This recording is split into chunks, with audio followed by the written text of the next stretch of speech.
Hi, folks. This is Don Meissner with the North Country Fishing Report. You know, in the past, I spent an awful lot of time, and I'm talking about in the years past, talking about muskies because I think that's really the hidden gem of what our area has and represents. And this year, I haven't concentrated near as much on muskies. I've had other things that I've enjoyed in fishing that are a little bit different. My emphasis has gone more towards bass, and earlier in the year it was trout. But more recently, just in the last few weeks, when I've been going after the almost disappearing bass, and I say that because they go where I don't know where they go and I can't find them, I've had a lot of instances with muskies. And I wanted to share something that I think most of you would never know. We think of muskies with their vicious teeth and they're the top of the food chain and so forth, and they're the dream fish for some people. That's what they want. That's on their bucket list, to be able to tangle with a muskie.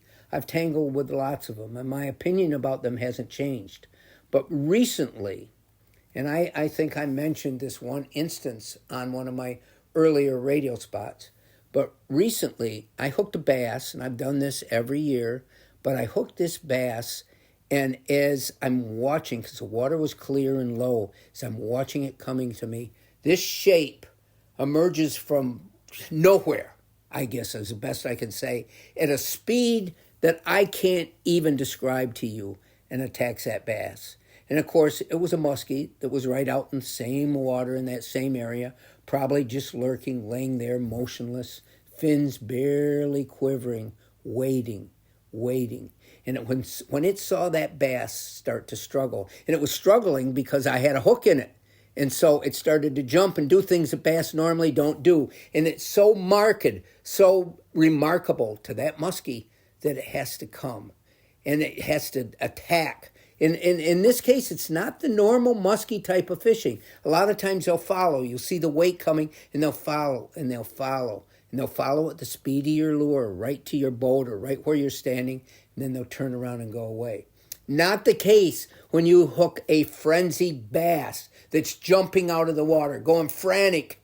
And that muskie came at a speed that you'd swear it was shot out of a gun. And I think that's the thing that we don't realize is how fast fish can swim, and especially killer predators.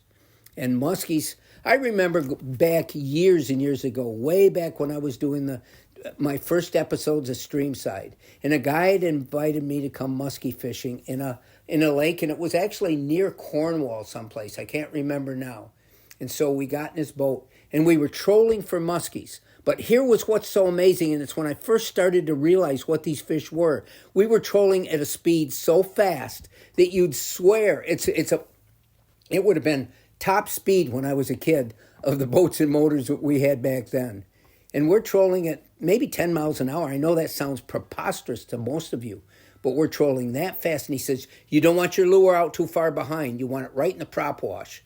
And sure enough, we were having muskies, again, come at a speed that was so far beyond our boat and attack our lures. And it's when I first realized there's no way you can reel fast enough to make your lure go anywhere near as fast as a predator can catch it, can come after it.